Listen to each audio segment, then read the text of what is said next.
Hi guys, so me and Abby got together to make a video just to share some of our personal experiences with you guys and give you guys advice for your upcoming senior year. So we're gonna go through like 5 points of things that just really we wish we had known coming into senior year and like college decisions and whatnot. So Abby's gonna tell you about the first point. Okay.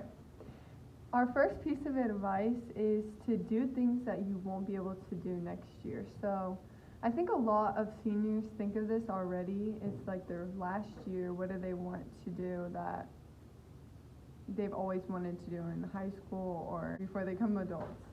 So one thing is like doing a sport that you've never done before, because it's hard to just try out sports like in college. It's kind of a little bit too late and it's really competitive. But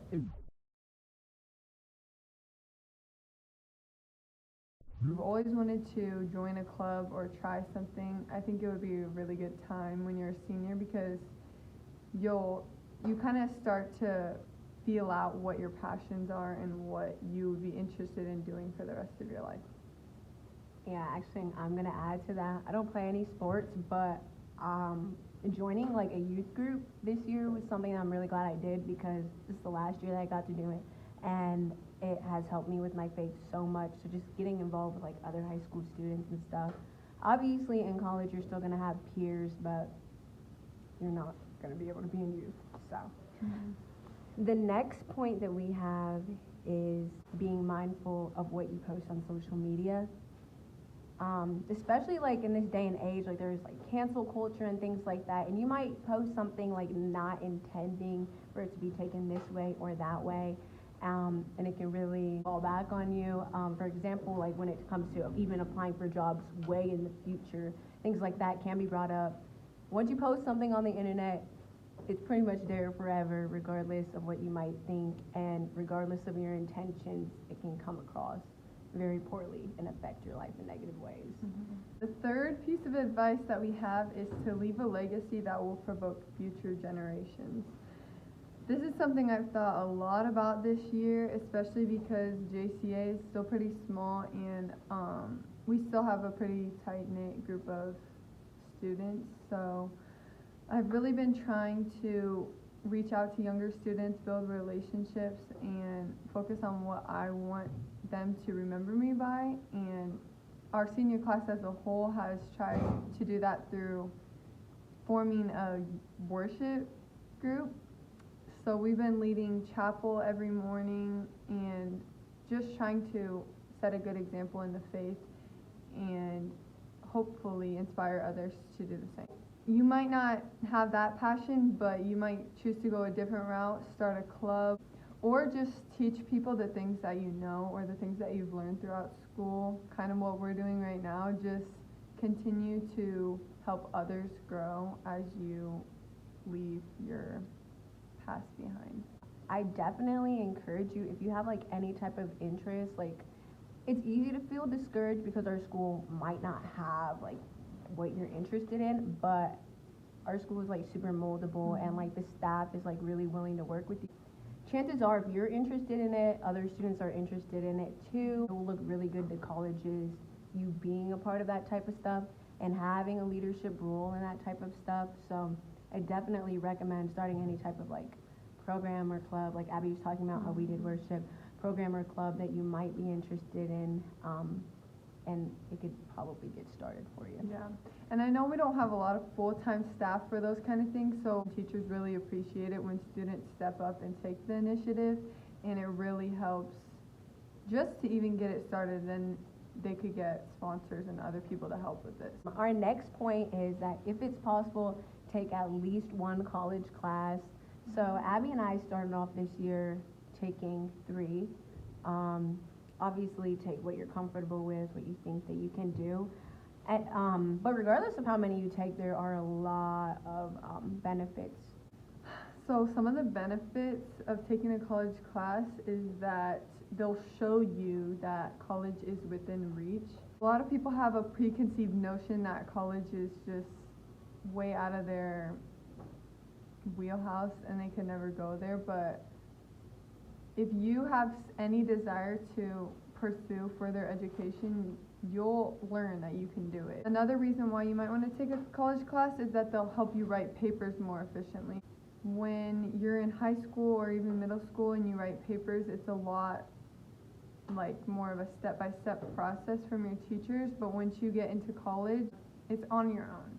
So you might not do very well if you just get thrown into that right when you go to college. So I think it was really helpful to do that while I was still at the high school, but just taking a college class. I could have my English teachers from high school or just help and support from our high school with my college classes, if that makes sense.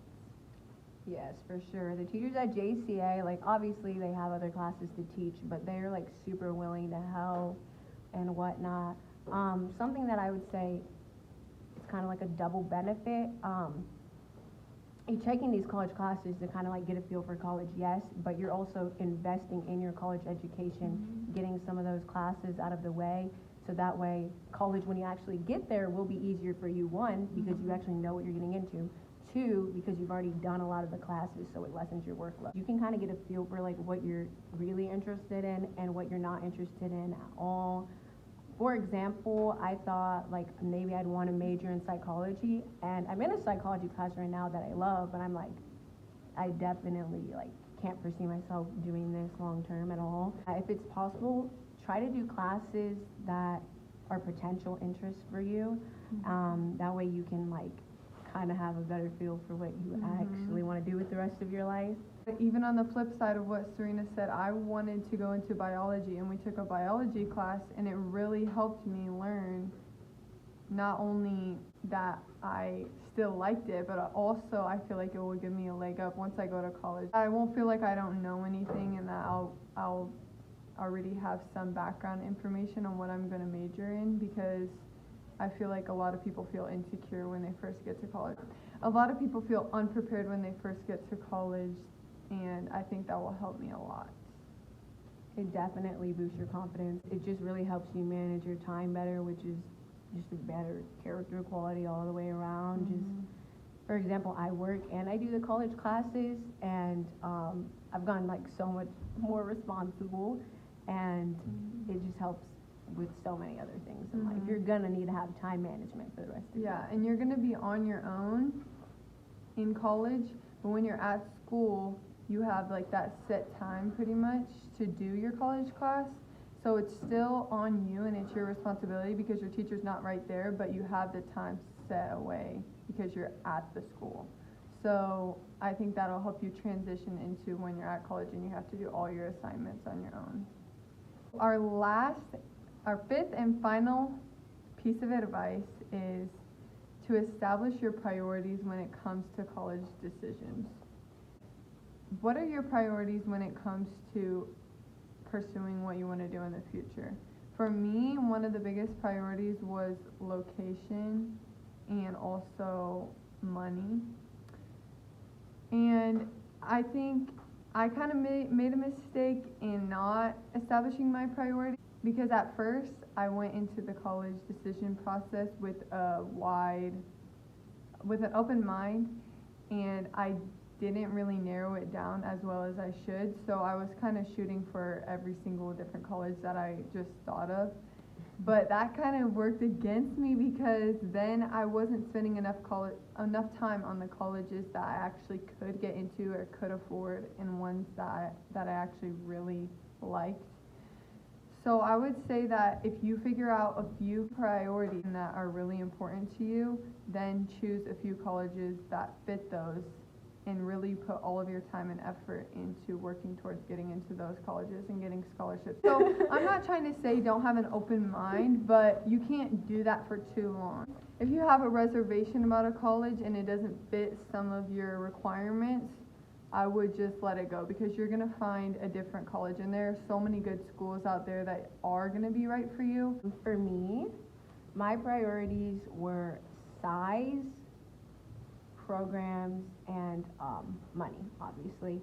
So I did not want to go to a big school. I thought that it would be just really overwhelming for me, especially going to such a small high school. So that was one of my biggest priorities. Programs, I wanted to go to a school that had like a really good reputation transportation for what I wanted to do specifically. So I'm committed to Drake, and when I went there for the visit and I talked to other people that were like in a similar field as me, they were talking about how they got like internships like their first year and all that type of stuff. And so that made me really attracted to the school, because I'm like, oh, this will actually help me get a job in the field I'm trying to work in. Like, there's life after college, and colleges will tell you a lot of really good stuff about them, but if it doesn't apply to you and what you want to do, then it doesn't matter. And definitely money is super important, and that's why it's important to kind of like decide where you want to go like really early, because scholarships and all of that type of stuff, it like dwindles pretty quickly. So it's important to do like the early admissions. I'm like stuttering so much. It's really important to like enroll early, not to put like an insane amount of pressure on you. Obviously be open-minded, but I would definitely say like the summer going into your senior year, like as early as the fall, you can start like applying to colleges and narrowing it down and visiting colleges. Yeah, okay, because I'm not gonna lie, but some schools do not have good scholarships, and I'm just gonna say that. So you really need to do your research. Get a gauge on it. If you really are like bent on going to this school, apply early, and you're gonna have to realize that you're gonna have to look for a ton of scholarships probably. Yeah. I hate to go back to this, but in terms of money, what I noticed is I already know what job I kind of want to do, and I realized how much I'm gonna get paid at that job. So I was really like set an amount that you're willing to spend on like tuition, room and board, and all that type of stuff. Because I would calculate, and I'd be like, if I only make this much money a year, and I'm spending this much money, like you're trying to avoid debt as much as possible. Yeah. So really consider that. We kind of went on a rabbit trail on that one, but that's a really hard thing to navigate, and I feel like that's one of the ones that we weren't prepared for. So just know that no matter what happens, it's gonna work out. It will definitely work out, and there's so many schools, and if maybe a school that you want to go to is like not in your reach, like understand that like there are so many great colleges and universities. There's always something similar to what you want to do. And everything happens for a reason. So don't get discouraged. I mean, you're going to get discouraged, but don't stay discouraged for too long, because there are plenty of opportunities for you. You'll figure out what you're supposed to do eventually. Okay, so thank you for watching. Yes, and those were tips for you guys. And we hope that you apply them for your senior year, and that your process goes as smoothly as possible, and that you really enjoy your final year here. Good luck.